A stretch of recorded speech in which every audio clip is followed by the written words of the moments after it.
Séptima catequesis de estos ejercicios espirituales que hemos titulado Pecado de David y perdón de Dios.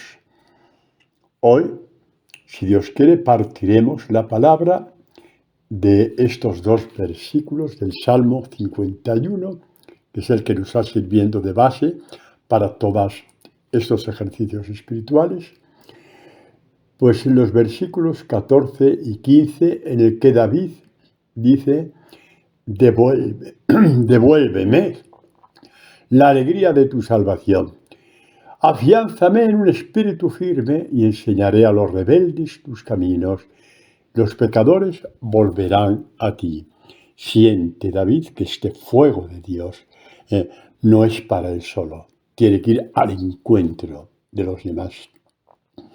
Tiene que ir al encuentro de los demás por todos los dones que Dios le ha dado, sobre todo el perdón a su pecado, del cual no vamos a hablar más, porque hemos hablado de él ya profusamente y todos lo tenemos más que conocido.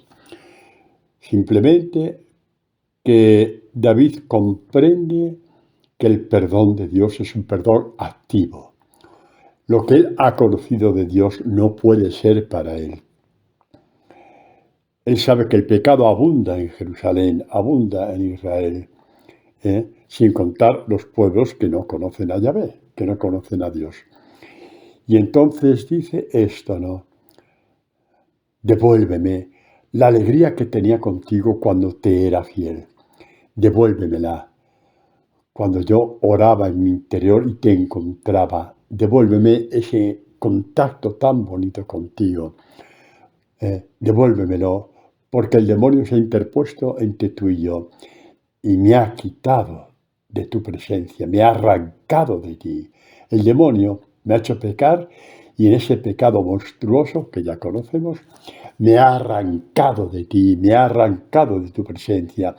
Señor, déjame otra vez, nuevamente y por siempre, estar ante ti, ante tu presencia, y te anunciaré a los rebeldes, a los que han pecado como yo, a todos los hombres, porque todos somos grandes pecadores. Devuélveme la alegría de tu salvación. Afiánzame con espíritu firme.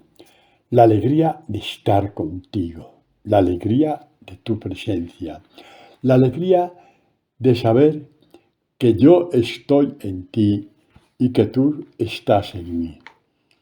Miremos cómo anuncia el profeta Isaías la venida del Mesías. ¿De qué forma la anuncia tan bonita? Dice así en el capítulo 9, primeros versículos. El pueblo que caminaba a oscuras vio una gran luz. Los que vivían en tierra de sombras les brilló una luz. Aumentaste el regocijo. Hiciste grande la alegría por tu presencia. Está anunciando la encarnación, la alegría al mundo. Dios nos ha visitado.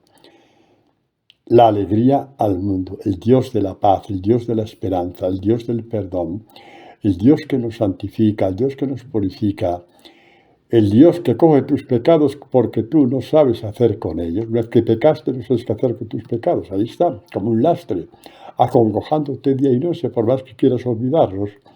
Y Él te los coge. Y subió con ellos a la cruz. La alegría de tu presencia, la alegría de un amor que nunca había sido escrito, que nunca lo conocimos hasta que Dios nos visitó. El amor de Dios manifestado en Cristo Jesús, como dice San Pablo, ¿no? Devuélveme esa alegría que perdí, la alegría de tu presencia. La encarnación de Dios es la presencia de Dios a nuestro servicio, de nuestro corazón triste, de nuestro corazón pesado, de nuestro corazón habitado por quien no es Dios, de nuestro corazón desviado y maltrecho por ir por parajes en que íbamos de tumbo en tumbo, de caída en caída, y todas las heridas quedaron dentro, en este corazón nuestro. Pues bien, David nos muestra el camino. Suplicar a Dios, devuélveme la alegría de tu salvación. Y si nunca conocí la alegría de tu salvación porque no te conocí lo suficientemente, yo sé, Dios mío, que tienes una alegría preparada para mí. La alegría que nos viene de parte de tu Hijo. Y de saber por medio de tu Hijo que tú eres mi Padre. Haya hecho lo que haya hecho, tú no me rechazas como Padre. Haya hecho lo que haya hecho, de la misma forma que no rechazaste a David, diciendo lo que hizo. Son catequesis de una belleza infinita. Nos tenemos que agarrar a ellas. Nos tenemos que agarrar a ellas. Nos tenemos que agarrar a ellas porque el pecado no puede ser algo que nos hipoteque de por vida, como que no hay esperanza.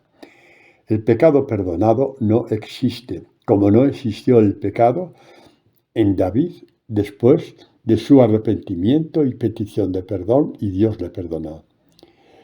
Pero mirad esta profecía de David. Ni él se imaginó hasta dónde iba a llegar lo que él le pedía. Enseñaré a los pecadores tu camino. Enseñaré a los rebeldes tu camino. Y desde la encarnación de Jesús, millones y millones y millones de personas se han vuelto a Dios por medio de los salmos que el Espíritu Santo inspiró a David. Y concretamente este Salmo 51, quizá el Salmo con el del Buen Pastor, el más conocido de todos, este Salmo es el Salmo de la vuelta a Dios. Se llama familiarmente el Miserere, que significa misericordia, Señor. Y se vuelve a Dios porque uno comprende que la misericordia de Dios no se acaba con su pecado. Se abre. Hayamos hecho lo que hayamos hecho. Quiere decir que el deseo de David, que él ni sabía cómo se iba a abrir por medio de él un camino de perdón a los pecadores, Dios se lo cumplió. Como dice aquel otro Salmo, 37, ¿no? Sea el Señor tu delicia, y Él te dará lo que pide tu corazón. ¿Qué le pedía el corazón a David? Cuando ya tocaba el perdón de Dios, ya sabía que Dios le perdonaba, que iba a rehacer su vida. Le dijo, dame un espíritu firme porque quiero enseñar a los pecadores tu camino. Los pecadores volverán a ti. Y Dios le dio el don de escribir los salmos. El terreno donde Dios te enseña su intimidad. El terreno fértil en el cual Dios habla contigo y te enseña, te ama, te recoge, te lleva al Evangelio, te hace entender la encarnación de Jesús. Te mueve a ser discípulo de Jesús. Los salmos son miles y miles y miles de catequesis. Y David no lo sabía. Pero era tal el deseo de que los demás conocieran el perdón que él estaba teniendo de Dios, que le dijo sin saber el día de mañana, enseñaré a los pecadores tu camino. Y van más de 2000 años en que millones y millones y millones de pecadores han dado pasos de conversión al encuentro con Dios, movidos por el Espíritu que compuso los salmos, el Espíritu Santo que guió la mente, el corazón y la mano de David cuando estos salmos se escribieron. Repito, y él había escrito también en el Salmo 37, al principio, versículo 3 o 4, sea Dios tu delicia, y Él te dará lo que pide tu corazón. Hay salmos que dicen, tu palabra es mi delicia, ¿no? Los conocéis, ¿no? Tu palabra es mi delicia, tu palabra es mi delicia. Tantas veces el Salmo 119, que es enorme, ¿no? ¿Eh? Es una estrofa por cada letra del alfabeto hebreo, por eso es tan grande. Pues en ese salmo tantas veces sale, tu palabra es mi delicia, tu ley, que es el sinónimo de palabra, ¿no? Es mi delicia. ¿Eh? Pues si tu palabra es tu delicia, si la palabra de Dios es tu delicia, si llega a ser tu delicia, si oras no por cumplir, sino para estar con Dios porque es tu delicia terminará siendo Dios, porque te llevará a que Dios sea tu delicia. ¿Y quién nos abrió camino a esto? A Dios no le pidamos razones porque no las hay, pero el camino nos lo abrió David. Enseñaré a los pecadores tu camino.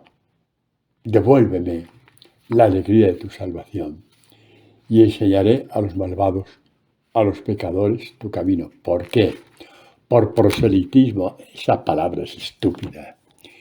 Es que quiero, diría David, que la alegría que siento contigo la sientan todos. Y más ahora que he conocido el pecado en sus dimensiones más desagradables, más profundas, más sanguinarias, y me has perdonado y me has levantado y he vuelto a conocer la alegría. Devuélveme la alegría que tenía contigo. Ya cuando escribí este salmo ya la estaba teniendo sin duda, pero lo escribió para continuar diciendo, enseñaré a los pecadores tu camino, los rebeldes a ti, darán media vuelta y volverán a ti. Y la palabra se cumplió. Y de hecho, hoy estamos dando estas catequesis, este retiro espiritual, partiendo de la inspiración que el Espíritu Santo dio a David al escribir los salmos, concretamente este, el 51, el Miserere, tan abierto como está, no solamente a tantos otros salmos, sino a toda la Escritura, como estamos viendo por estas catequesis, ¿no? Los pecadores volverán a ti. Ay, Dios mío, exactamente, ¿no? El libro del Deuteronomio nos da una pista también para profundizar en esta vuelta de David a Dios. No fue una vuelta a escondidas, no fue una vuelta cabizbajo, no fue una vuelta esperando el castigo, esperando que le quitara la vida, a ver qué pasaba, qué iba a pasar. Era la vuelta a su Dios, con todo el arrepentimiento del mundo, pero también con la confianza de volver a encontrarse con Él. Y podemos ver lo que dice el autor inspirado del libro del Deuteronomio, una serie de toques del alma, que podemos llamar así, alerta, un toque de alerta, para no separarnos de Dios. Un toque, un bocinazo de trompeta, para que no nos separemos de Dios, o si nos hemos separado como David, para que volvamos a Él. Volvamos con el triunfo del perdón. No nos lo merecemos, pero Dios es nuestro Padre y te lo da. Pues dice el libro del Deuteronomio, capítulo 30. En los versículos, son 2 o 3 nada más. 19 y 20, exactamente. Dice, son palabras atribuidas a Moisés, ¿no? De Moisés para el pueblo de Israel. Pongo hoy por testigos atribuidas, que conste, contra vosotros al cielo y a la tierra. Te pongo delante vida o muerte, bendición o maldición. Escoge la vida para que vivas, tú y tu descendencia. ¿Cómo? Amando a Yahvé, tu Dios, escuchando su voz. escuchando su palabra, viviendo unido a Él, pues en eso está tu vida, en estar unido a Él. Cuando pecas, el demonio te arrastra, te pone de espaldas a Dios. Y cuando ha conseguido apartarte de Dios, te tira como si fuera el camión de la basura a la orilla del camino, para que te mueras de asco. Y vino Dios a por ti. Esto es la encarnación. Vino Dios a por ti. Esto es la ley de oro de la encarnación. Vino Dios a por ti. Porque estábamos tendidos a lo largo del camino, a la orilla del camino. A la orilla del camino. Pues leemos el versículo 20 otra vez. Amando a Yahvé tu Dios, escuchando su voz, que es fundamental, escuchar su palabra, viviendo unido a Él. Ese es el poder de la palabra, que te permite vivir unido a Él.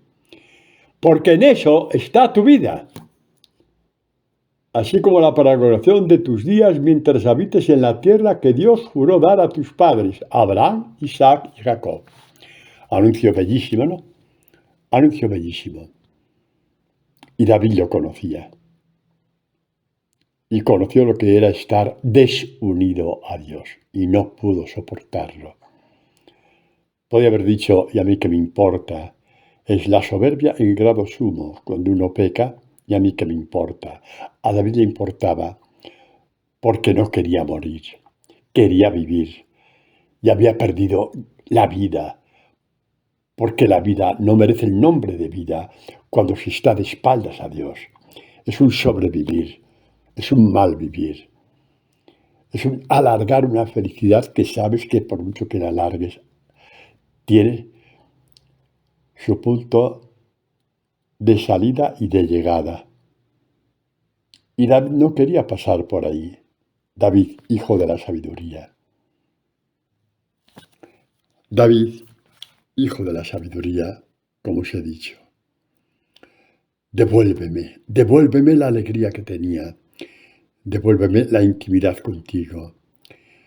¿Os dais cuenta de la audacia amorosa de David para hablar así con Dios? No habló un catálogo de culpas, yo me merezco esto, me merezco lo otro, lo de más allá, y esto, y nada, no quiero ni que me mires. El catálogo de culpas que no termina nunca. ¡Ay, Dios mío! Hay gente que se amarga y se amarga y se amarga. Una cosa es que te duela y tienes derecho a que te duela como le dolió a David. Pero David tuvo sabiduría y dijo, basta. Si Dios envió a un profeta para iluminarme, es porque me quiere tener con él otra vez. Vamos a ver. Vamos a captar esto. Vamos a captar el razonamiento de David. ¿Os acordáis, no?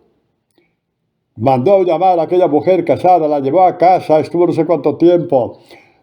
A los pocos días le dijo, estoy embarazada, ¿qué hacemos ahora con mi mejor general, uno de mis mejores generales? Cuando se sepa, me voy a morir de vergüenza, no voy a poder ni siquiera comer en mi casa, me va a dar hasta todo el mundo se va a reír de mí. ¿Qué hago? ¿Qué hago? ¿Qué hago? ¿Qué hago? Y ya lo sabéis, hizo matar al general. Y punto. Ya sabéis la catequesis, ¿no? Fue la primera o la segunda. Ya la habéis oído. Ay, conoció David esa tristeza profunda, pero se cayó la boca. Todo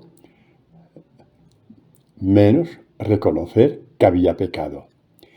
Y Dios le quiso tanto, le quiso tanto, le quiso tanto, que envió al profeta Natán. Ya conocéis la historia. Se levantó David cuando oyó y dijo, hay que matar a ese hombre. Y Natán le dijo, eres tú, hombre, eres tú. Y el rey se humilló ante Dios y ante los hombres, la persona de Natán. Y dijo he pecado. En ese momento, David dio un salto cualitativo en su intimidad con Dios. He pecado. ¿Qué dijo Adán? Cuando dijo, oye, has pecado. No fui yo, fue Adán. Fue Eva, perdón.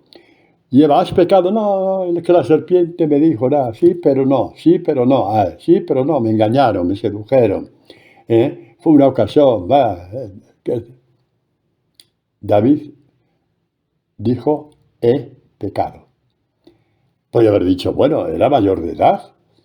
Podría haber dicho que no. No. No quiso en absoluto nada. Nada, ningún atenuante en el cual justificarse. Ese miserable soy yo. Y Dios le visitó. Y le concedió este espíritu de sabiduría. Estos salmos que son de una belleza infinita. Estos salmos que son nuestra llave para intimar con Dios. Pero damos un salto más. En nuestros pecados, queridos, nuestros pecados que los tenemos, los hemos tenido, Dios no envió al profeta Natán a nuestra vida como le envió a David. Dios hizo mucho más. Envió a su propio Hijo. Y el Evangelio es profecía y cumplimiento de nuestro perdón, de nuestra unión con Dios. Por eso hay que anunciar el Evangelio. Se anuncia como el agua mansa que va corriendo. No, ahí no hay proselitismo. Se anuncia desde nuestra libertad, desde la alegría de haber encontrado a Jesús. Un profeta que ha dicho, eres pecador, pero te perdono, muero por ti. En la línea de, por ejemplo, lo que hizo con San Pedro. Tenemos nuestro propio profeta, mucho mayor que el de David. Se llama Jesús, el Hijo de Dios, que nos levanta, como cuando un pastor levanta su oveja herida, nos levanta a uno y a otro y a otro y a otro. Y dice, no tengas miedo, estarás conmigo, no volverás a perderte, yo te conduciré. Yo, si algún día te desvías, te daré con la vara, no para herirte, sino para que no pierdas el camino. Tu vara y tu callado me sosiegan, dice el buen pastor, ¿no? Se cumple en Jesús contigo y conmigo y con todos, ¿no? Pues la buena noticia, que cuando Dios perdona, no te pone en la última fila por haber pecado. No te dice, bueno, pero te espero una buena, prepárate, te espero una buena. Y vas a tener que purgar por aquí y por allá. No, Dios vuelve a intimar contigo y más todavía, como el caso de David. Porque la mayor intimidad que tuvo David con Dios fue cuando empezó a hacer un salmo detrás de otro.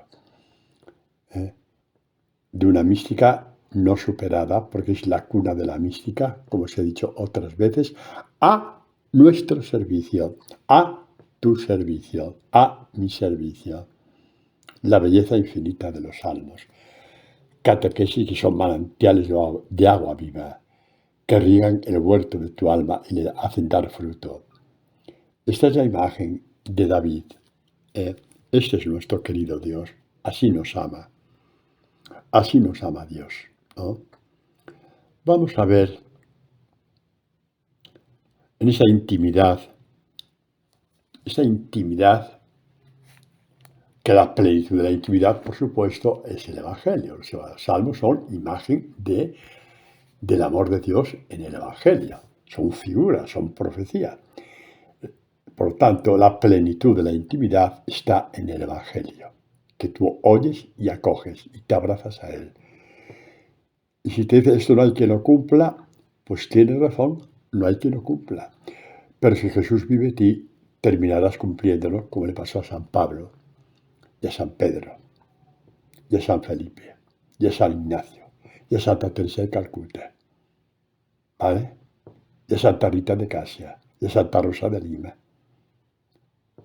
Ninguno de ellos nació con un corazón predispuesto a cumplir el Evangelio. Crecieron y se encontraron con Dios, cada uno con su historia. Y con el Evangelio intimaron con el Señor, intimaron con Dios. Por eso es tan importante la figura de David, este pecado terrible de David y el perdón de Dios. Que si tenemos que llamarlo en la categoría de un perdón infinito, habrá que llamarlo así. Y la buena noticia, que ese perdón está reservado también para ti y también para mí. Y el Evangelio nos lleva a todo esto, a esta profundidad y a esas intimidades, ¿no? El Evangelio hace que echemos raíces en Dios. Ay, Padre, qué bonito y tan bonito. Pero no os hagáis ilusiones. Eso viene de San Pablo, no viene de mí, ¿vale? Hay algo bellísimo en San Pablo, sí, San Pablo. La carta a los Colosenses. La carta a los Colosenses, el capítulo 2, el versículo 6. Dice, vivid pues según Cristo Jesús, el Señor, tal como la habéis recibido. Está hablando de la predicación. Han recibido la palabra. La palabra se recibe y se concibe. Ay, Padre, ¿sí? María recibió la palabra y concibió a Jesús. Tú recibes la palabra y concibes el hombre nuevo dentro de ti a imagen perfecta de Jesús. La mujer nueva dentro de ti, la concibes. Por la fuerza de la palabra, por la fuerza del Evangelio. Sí, la fuerza generadora y engendradora de la palabra. Por eso Juan dirá, ya de una experiencia tan profunda de este Jesús al que había escuchado, había visto muerto, lo había visto resucitar, subir al cielo, les dio la bendición, les dio el Evangelio en el alma y vio que el Evangelio era verdad, que se cumplía y que se cumplía. Y fruto de esa experiencia suya y de los demás apóstoles, dijo, y a los que recibieron su palabra, a los que recibieron el Evangelio, les dio fuerza. ¿Qué fuerza? Poder. ¿Para qué? Para ser engendrados como hijos de Dios. Ahí está el milagro de Dios en tu vida. Engendrados. Por eso le decía Jesús a Nicodemo, tienes que volver a nacer. Y Pedro escribe, muerto de júbilo, loco de júbilo, escribe, habéis vuelto a nacer. Sí, esto lo voy a buscar, es demasiado bonito como para pasarlo. Lo voy a leer. Pedro 1, 22. Primera de Pedro. Habéis purificado vuestras almas. A ver, Pedro escribe a unas comunidades ya que vienen del paganismo. Y mirad lo que Dios ha hecho con estos hombres y estas mujeres que venían del paganismo, de acciones brutales, bárbaras, tremendas. Habéis purificado vuestras almas, obedeciendo a la verdad, para amaros unos a otros sinceramente. Amaos intensamente unos a otros con corazón puro, corazón nuevo, ¿no? Como pedía David. ¿Veis cómo todo está conectado? Esto se llama partida palabra, hombre. Habéis sido reengendrados, habéis vuelto a nacer, reengendrados. Primero te engendraron tus padres, y ahora has sido reengendrado, pero como hijo de Dios. De un germen, una semilla, no corruptible como la de tus padres, sino incorruptible. ¿Cuál? La palabra de Dios. La palabra de Dios. La llama San Pedro germen incorruptible. No como el germen con que tú fuiste engendrado, que era corruptible, y de hecho tú te mueres. Y tus padres se murieron también, o se mueren. Incorruptible. ¿Cuál? La palabra de Dios, viva y permanente. Así es. ¿Y qué palabra es esta? Dice al final, el Evangelio que os estamos anunciando. Y esta es la palabra, la buena nueva, el Evangelio que os estamos anunciando. Bueno, pues San Pablo, desde ser reengendrados, utiliza una palabra muy bonita a estos que han vuelto a nacer en Colosas. Ciudad profundamente pagana también. Que ya creyeron en la predicación que Dios había puesto en la boca de Pablo. Y quisieron cambiar de vida porque aquello no era vida. Y les dijo, Colosenses 1, del 6 en adelante, vivid pues según Cristo Jesús el Señor, tal como le habéis recibido. Hasta habíamos llegado antes, ¿no? Enraizados y edificados en Él. Enraizados y edificados en Él, apoyados en la fe tal como se os enseñó. Enraizados en Él. Y nos acordamos de qué?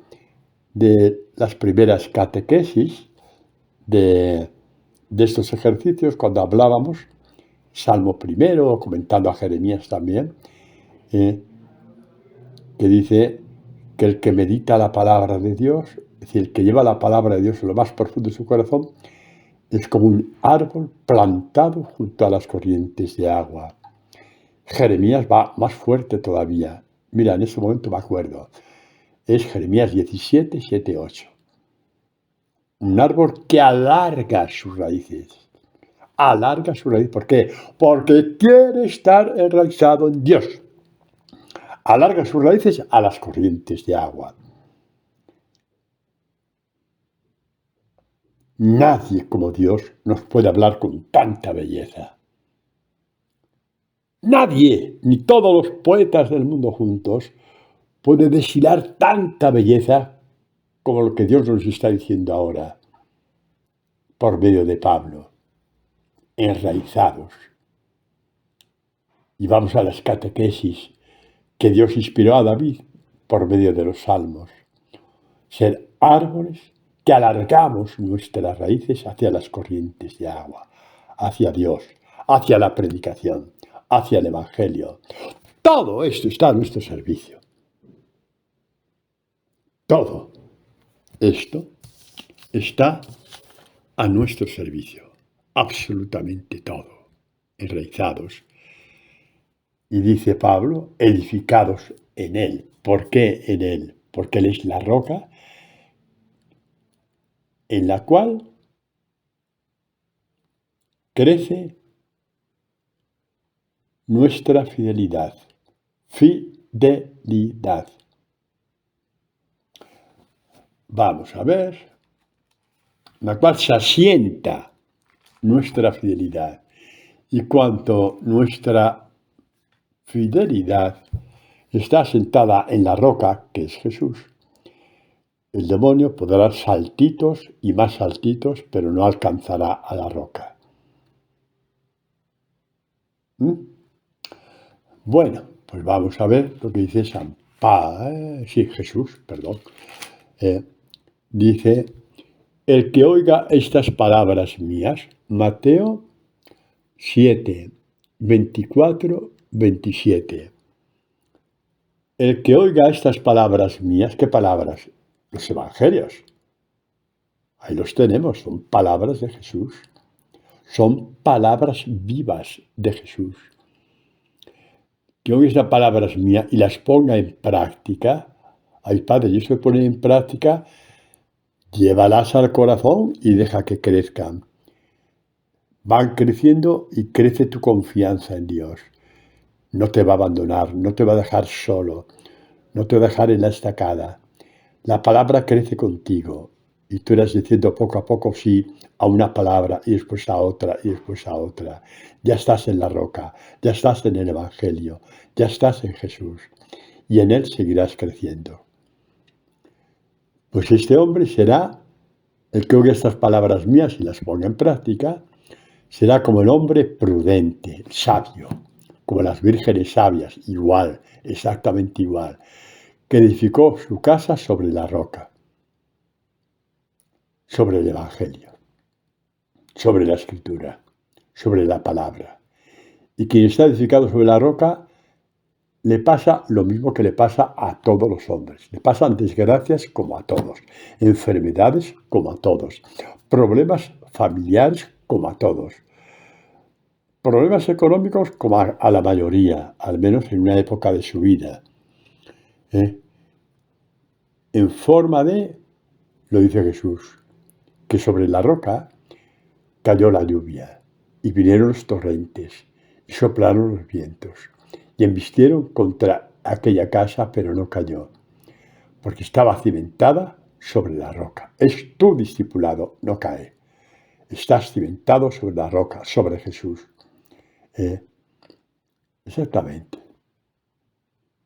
Dice, el que oiga estas palabras no los ponga en práctica, pues dice lo contrario, vino la lluvia, las desgracias, los problemas, te pasa esto, te pasa la otro, y no te sostienes porque despreciaste asentarte en la roca que es Jesús, su santo evangelio, sus palabras.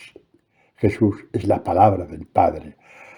Fue el título más bonito para mí, según mi criterio, que dieron a Jesús en la iglesia primitiva. Sí, le llamaron Sol de Justicia, textos todos ellos, títulos todos ellos bíblicos, uno más bonito que otro. Pero a mí, el que me llega al alma es palabra del Padre. Jesús, palabra del Padre. En Él se nos fortalece todo. Vendrán las aguas, los torrentes, todo, y tú gritarás como gritaba Pedro cuando se hundía en las aguas. Y el Señor te dirá, estoy contigo, ánimo, y te levantará. Este es nuestro Dios. Este es Jesús. Afianzado. Afianzado sobre la roca. Voy a leeros ahora algo que os va a llamar la atención de una forma maravillosa, digo yo. El libro del Eclesiástico, los últimos capítulos, habla de grandísimos personajes de fe del pueblo de Israel. Abraham, Isaac, Jacob, Moisés, todos ellos, ¿no? Y habla también de David. El texto es un poco largo. Voy a leer 3 versículos en consonancia con la catequesis que estamos dando, ¿no? Con este retiro, estos ejercicios espirituales. Pues dice el autor, ¿no?, que David es el capítulo 47 del 2 en adelante. Yo voy a leer los versículos 8, 9 y 11. Y dice, en todas sus obras elevó acción de gracias al Santo Altísimo, en palabras de gloria, los salmos. La llama palabras de gloria, oráculo. Oráculo es sinónimo de palabra, sobre todo en la Escritura. Con todo su corazón entonó himnos, mostrando su amor a su Hacedor, con todo su amor. Y el amor le venía de Dios, y la sabiduría le vino de Dios, y la belleza para escribir lo que le escribió le venía de Dios. Porque estaba 100% perdonado, y David fue como una virgen sabia que aprovechó el perdón y se abrazó a Dios y no lo volvió a soltar. Eso es el perdón de Dios. Y damos un salto al versículo 11, en que dice, el Señor le perdonó sus pecados. ¿Alguien quiere poner eso en duda? Pues entonces sabe más que Dios. Hay que felicitar a este hombre porque sabe más que Dios. Quien diga que los pecados no están de todo perdonados, que te quedará algo que purgar, hacedle un monumento allí donde viva este señor o esta señora, porque sabe más que Dios. Repito, el purgatorio existe para aquellos que no han vivido una vida digna de un perdón profundo se confesaron de mala manera, eso no importa, eso tampoco, no se dejaron iluminar por la palabra para ver pecados ocultos. ¿eh? Por ejemplo, si yo calumnio a una persona, ¿eh? Vamos a ver, Dios me perdona, sí, pero calma, yo voy por otra parte, que eso vale para todos los que escucháis. No me atrevo a comulgar al día siguiente. Primero tengo que pedir perdón a Dios en el sacramento de la confesión y a la persona a la que he calumniado. Y después voy y comulgo. Pues nos hemos pasado años sin hacer eso. Ahora entendéis por qué digo que sí hay purgatorio para gente que esto no le ha dado importancia y se mueren así. Bueno, es una opinión mía, pero creo que tiene bastante sentido. Pero nos quedamos con este versículo del autor del libro del Eclesiástico.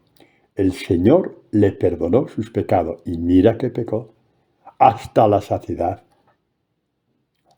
hasta parecernos miserable. A Dios no le pareció miserable, le perdonó. Y exaltó su fuerza para siempre. Los que leáis la Biblia de Jesús diréis, exaltó su cuerno para siempre. Es porque en la Escritura la palabra cuerno significa fuerza. ¿De acuerdo? Podría haber puesto fuerza mejor, pues sí, para no confundir a nadie, pero bueno, eso no me toca a mí, y mucho menos ahora hablar sobre esto, y mucho menos ahora que estoy dando la catequesis. Así es nuestro Señor, así es nuestro Dios, así es nuestro Dios. David el místico, el que se apoya en Dios, el que nos mostró, aunque solamente fuera de una forma pálida, la infinita fuente de la belleza de Dios que corre por los salmos. Vamos a ver el Salmo 92. El Salmo 92.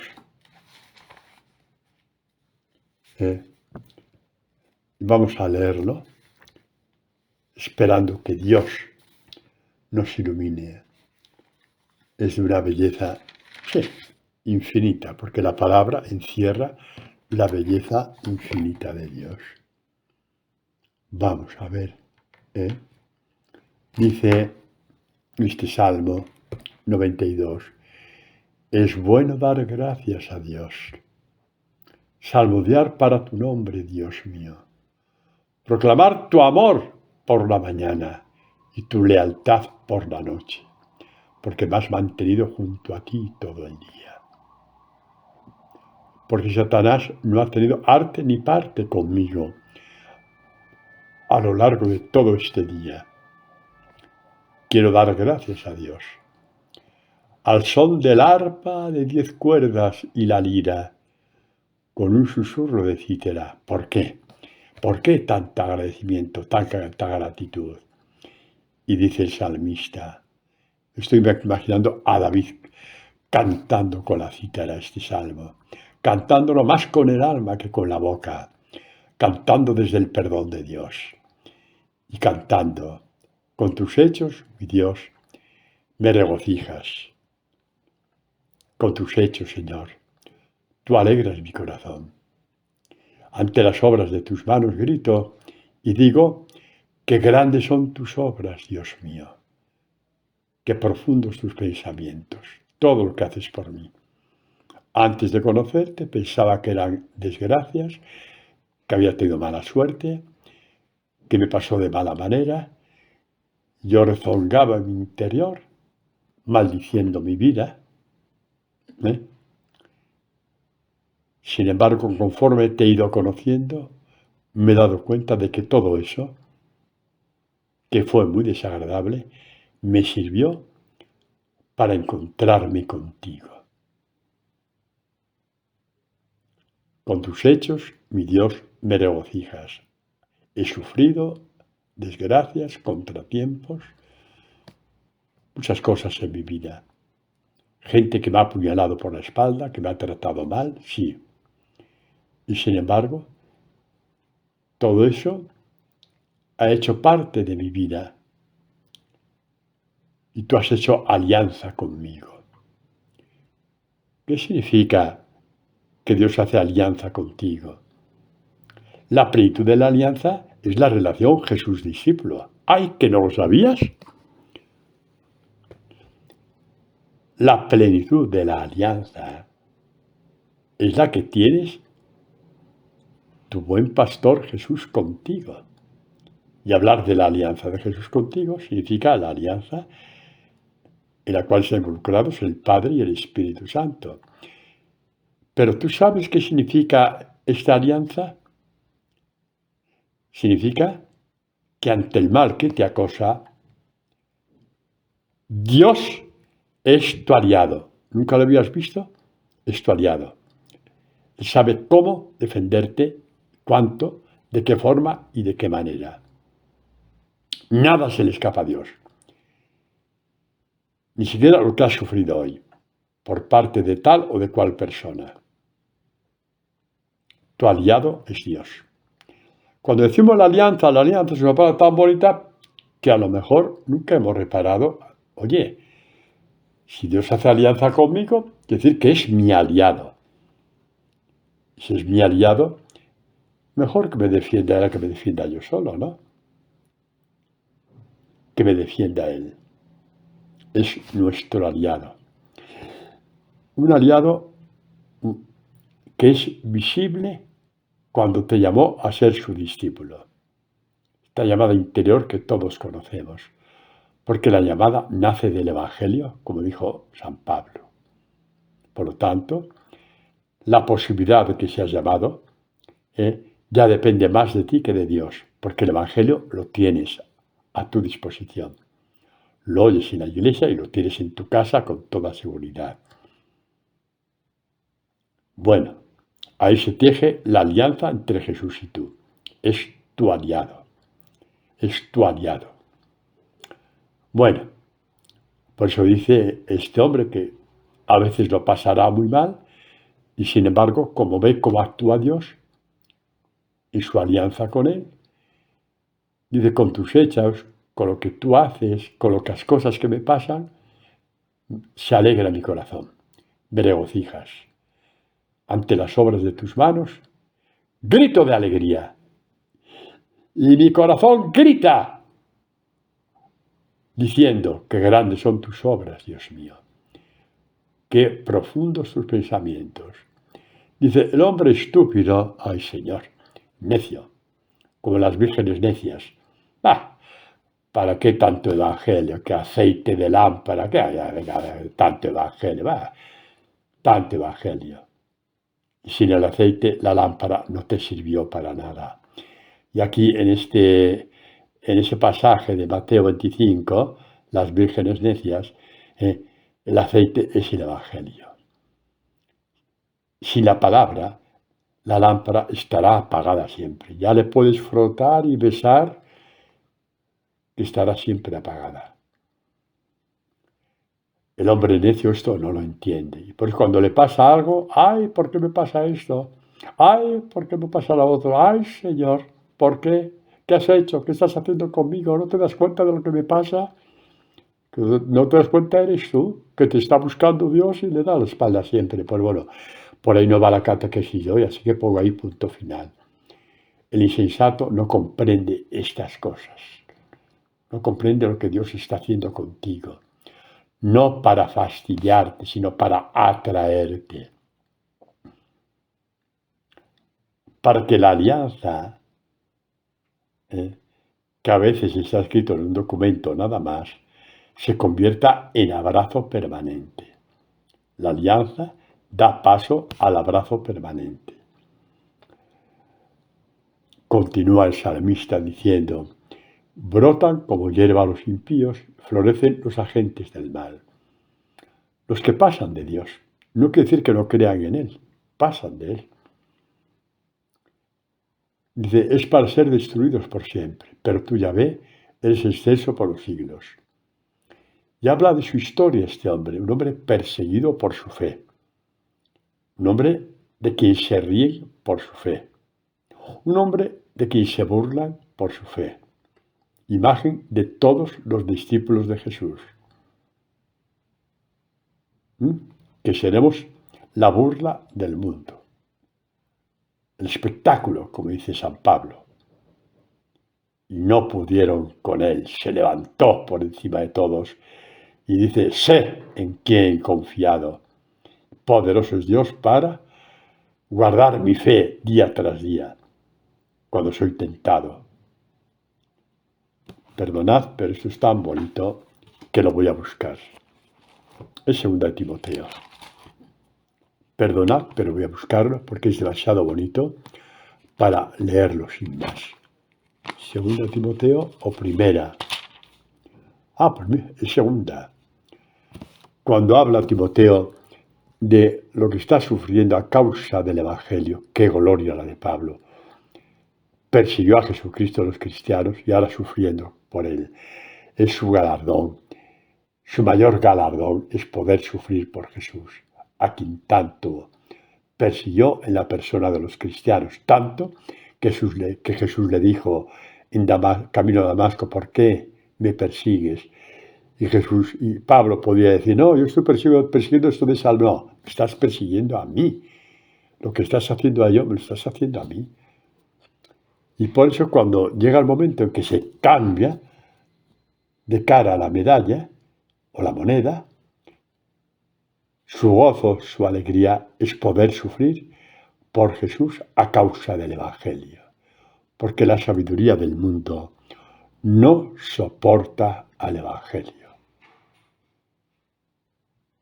Y la sabiduría de los fariseos y escribas y etcétera no soportaron el Evangelio de Jesús. Y Pablo está en la misma línea. Y en vez de quejarse, es su mayor gloria. Yo que tanto he ofendido a Jesucristo, que tanto le he hecho en la persona de los cristianos, ahora me siento orgulloso de esta capacidad y fuerza que tengo de sufrir por él. Y no me avergüenzo, dice Pablo. 2 Timoteo 1:12. Porque yo sé bien en quién tengo puesta mi fe. Lo sé. Lo tengo escrito en el alma. No soy yo quien vivo, es Cristo quien vive en mí. Lo sé. Es una voz interior, lo sé. No necesito visiones ni revelaciones, lo sé. No necesito que me digan esto, lo sé. Porque Dios vive en mí. Y dice, estoy convencido de que es poderoso para guardar mi depósito hasta aquel día. ¿Cuál? El de su muerte. ¿Qué depósito? El Evangelio guardado en el corazón. Su infinita riqueza. Pablo guarda una riqueza infinita en su corazón. Le llama el depósito, el gran tesoro. Yo sé que Jesús guardará mi fe todos los días, hasta el día de mi muerte, todos los días. Y nos recuerda a Jesús cuando envía a los apóstoles, que así termina el Evangelio de Mateo. Y anunciad el Evangelio, yo estoy con vosotros todos los días, guardando el depósito de tu fe, protegiendo el Evangelio que tú guardas con amor en tu corazón. Serás tentado, serás azotado por las tempestades, por las olas, todo. Pero, dice Pablo, yo sé quién me defiende. Yo sé quién tengo puesta mi confianza. Y sé también que es poderoso, que tiene fuerza para guardar el Evangelio que tengo en el alma, que guardo en el corazón. Es poderoso para guardar mi depósito hasta aquel día en que Pablo oirá, ven al Padre, el día de su muerte. Es bonito, ¿no? El testimonio a este respecto de uno de los primeros cristianos, San Ignacio de Antioquía, cuando le quedaban días para el martirio y algunas personas influyentes querían hablar con el gobernador por aquí y por allá, gente influyente. Déjale en paz, hombre, ya tiene casi 100 años, no hace daño a nadie. Se enteró y nada, por favor, callaros. no hagáis, no me defendáis delante de nadie, no me pidáis que me conserve la vida, que no, ¿por qué? Porque no, porque oigo una voz interior que me dice, ven al Padre, no me la quitéis. Qué bello es vivir así. Te digo una cosa, no tengas envidia. Tanto a ti como a mí nos es posible vivir así, y más todavía. Tanto a ti como a mí nos es posible morir así. El testimonio de los primeros cristianos va por ahí. Y el anuncio de Pablo va por ahí. Poderoso es Dios para guardar mi fe. Atacada por 1000 formas, de 1000 maneras, la va a guardar, la va a proteger. La tengo en el corazón. Hasta aquel día, el día de mi muerte. Todos los días, uno detrás de otro. Hasta el día de mi muerte. Queridos, este es nuestro Dios. David nos lo está anunciando con una fuerza enorme. Os vais a enamorar de David, ¿verdad? Claro que sí. Nos lo está anunciando con una fuerza enorme, ¿no? Y volvemos a este salmo, evidentemente, de David. Cuando dice, tú, mira cómo tus enemigos perecen, se dispersan todos los agentes del mal, dice, los que le atacan, ¿no? A este, ¿no? Tú levantas mi fuerte frente como la del búfalo. Y aquí vemos a Pablo levantando la frente como un búfalo, imagen de la fuerza animal. De animal no te da a Pablo, pero bueno, me entendéis. Diciendo, no podéis conmigo, Dios está conmigo. Está levantando mi frente a vosotros, no podréis conmigo. Podéis matarme el cuerpo, pero no el alma. Decían gente muy jovencita cuando eran martirizados en Roma. Les decían eso a sus verdugos, a los jueces que les condenaban. Les decían eso. Y los jueces se quedaban 15 días sin dormir. Digo yo, que menos. Cuando un joven o una adolescente de 15 años le decía, me puedes matar el cuerpo cuando él condenaba a la muerte, pero el alma no me la podrás tocar. Es de mi Señor, es de Jesús, es de mi esposo, decían las jovencitas. Y tú también lo puedes decir, porque es el esposo de tu alma, como lo es de la mía. Levantas mi frente cual de un búfalo, derramas sobre mí aceite nuevo.